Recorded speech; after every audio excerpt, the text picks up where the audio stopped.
po ang mag-aaral sa Jose Rizal University nagsagawa na isang bulong dokumentaryo patungkol sa kalikasan.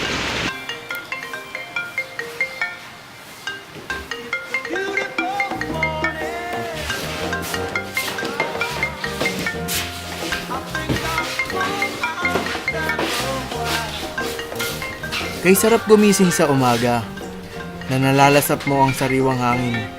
Ngunit bakit parang unti-unti itong nawawala? Wari nakakulong. Di naman kami adik. Ngunit bakit parang lulong? Sa binubuga ng maruming usok, dulot ay pagkalason.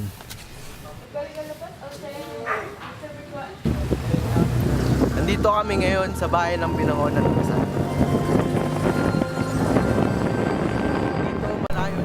Sa aming paglalakbay sa bayan ng Rizal, aking ikunumpara ang environment sa Rizal at sa environment sa Maynila. Ang laki ng pagkakaiba. Tila napabayaan na ng tao ang kalikasan sa Maynila. Mayroon kaming nakitang isang magsasaka at ito'y aming in-interview. Ngayon, nandito kami sa isang malawak na palayan kung saan nakakita kami ng isang magsasaka na pwede naming interviewin. Tara, sama kayo.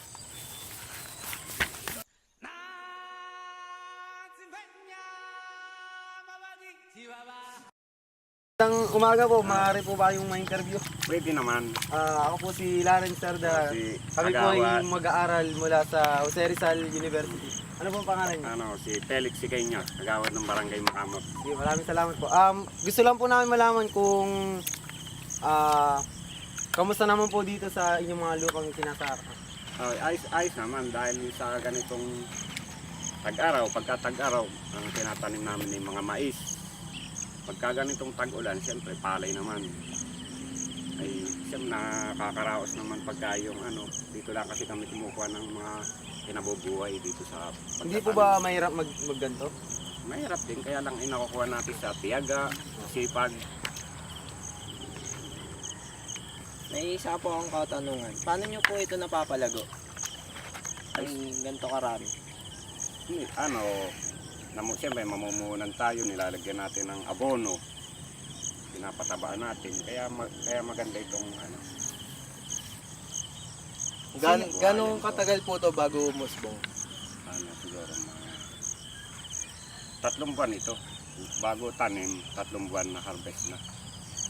Mga ilang kilo po? O, tama po ba kilo? Kaban na nasaka nyo po. Ay, dito, Kada sa 3 lugar buwan na ito, po. nasa mga, hindi ito, isang beses lang kasi sa isang taon nito sa isang- sa sahod ulan lang, sahod Okay. ulan lang ito. Bali po pagka bumagyo, di wala to. Kumbaga Lugi sa po. alas swerte lang talaga. So gano'ng karami po? Dito sa to lugar na ito nasa 10,000 ito Maani ng mga 60, ganyan, 60 kaban. 60 kaban. Ano po, saan po napupunta yun? Napupunta po ba sa iba't ibang lugar po? Ang minsan ginagawa namin naka-stack sa bahay, minsan pagka yung gagawa uli kami dito, para siya nagiging puhunan. Binebenta din namin ng ginagawang puhunan, pang gastos din dito. Magkano po yung isang kaban na nabibenta nyo? Sa ngayon, medyo mahal ang palay ngayon, nasa 1,000 plus ngayon, 50 kilo. 50 kilo, yeah. Paano nyo po yung technique nyo po kung mapaunlad tong ganitong palayan sa Itong sa tiyagan ng sipag, kasi pagka naman magandang ulan, may ani, pero pag wala, tag-tuyot, kaya nga sinabi ni, pag bumagyo, wala tayo. umaayon lang po sa panahon. Maganda sa panahon talaga. Tayo, paano pagka yung dapat po talaga ganyan ang pagtatanim, yung talagang tuwid? Hindi sa lang naman yan. Sa mata lang magandang tingnan yung talagang tuwid. Pero kahit basta nalagay siya sa lupa. Pwede nyo po ba kaming bigyan ng tip kung paano po magtanim ng gantong kaayos at kaganda? Mga hakbang lang po. Siyempre sa ngayon nakikita naman natin nakatanim na, sana yung mga una-una pa na punta kayo dito, sana ay na turuan kayo kung paano tayo tumanim, mga technique ba, Kasi nakikita Para po natin. maranasan din namin yung hirap din. Sa ngayon, nakita natin din si mga buhay na sila yan. Kaya hindi ko na kayo masyadong matuturo. Kaya lang, mga technique na lang na siyempre pagkain na bago pa lang, wala pa itong tanim, ay makita naman natin yung mga layo, yung pagitan na. Opo. Ganyan lang ang mga technique ng tanim. Yan, pagdadang mga 5 piraso, patras yan. Patras ng patras. Basta ganyan lang ang mga layo, yung mga pagitan. Ganun pala. Sige po, maraming salamat po sa abala, Kagawad. Oh, salamat din sa inyo mga bata. Salamat po. Thank you po, thank you po. Hanggang sa muli po, sana po maturuan nyo kami. Sana po kung paano makapagtanim po kami para malaman po namin. Pasensya na po sa abala. Sige, maraming salamat po. Pagtapos namin mag-interview, kami ay pumunta ng Maynila upang makita ang lagay ng kapaligiran. Tila ibang aming paghinga dahil ang usok masakit sa baga. Napakasakit isipin na ang dating magandang ilog naging tapunan ng basura. Tapon dito, tapon doon. Kalat dito, kalat doon.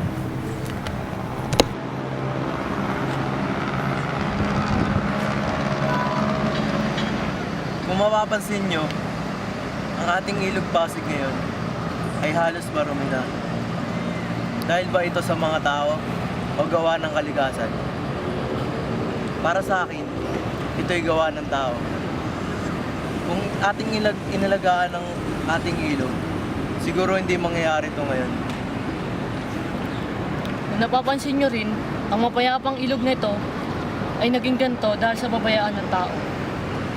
At kung inyong iisipin, ang mga pagpapabaya ng mga tao sa ating kapaligiran o ilog, dahil sa pagtapon nila ng basura sa ilog, nakakadulot ito ng mga tulad ng pagbaha, mga ganun na Hihintay lang din ito ng pagkakasakit ng karamihan dahil marami ito.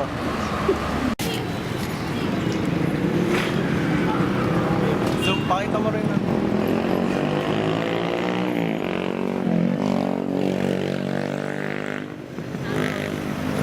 Malabo.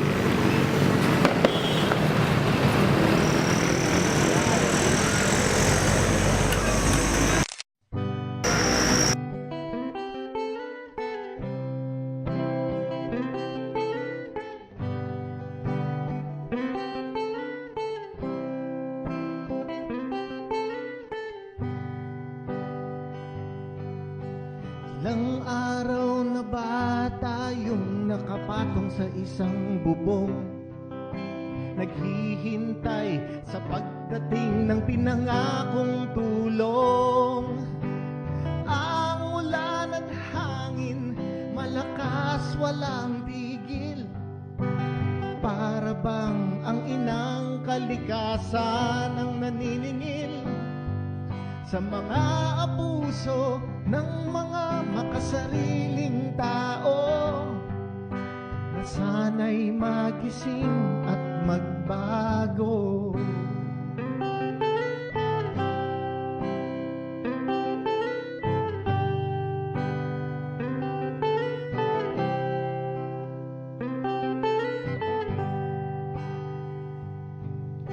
Tulungan niyo akong ikalat ang awit na ito, baka sakaling marinig ng mga makasariling tao.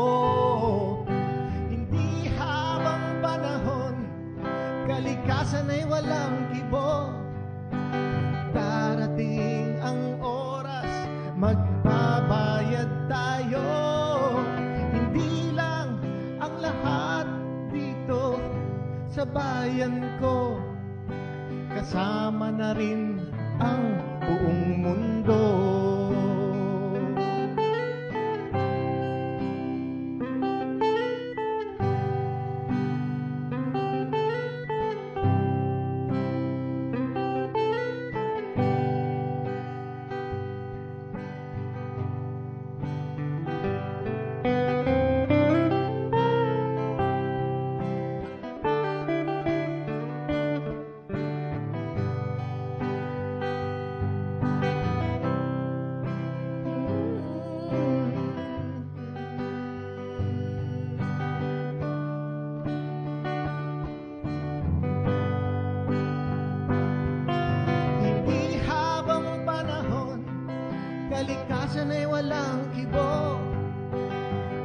darating ang oras, magbabayad tayo. Hindi lang ang mga makasariling tao, kasama rin ang mga walang kibo. Babayad tayong lahat, pati anak at apo, kasama rin ang sa ngayon ay walang kibo.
Pagkagising sa umaga, ang dami mo pang muta, kukunin na agad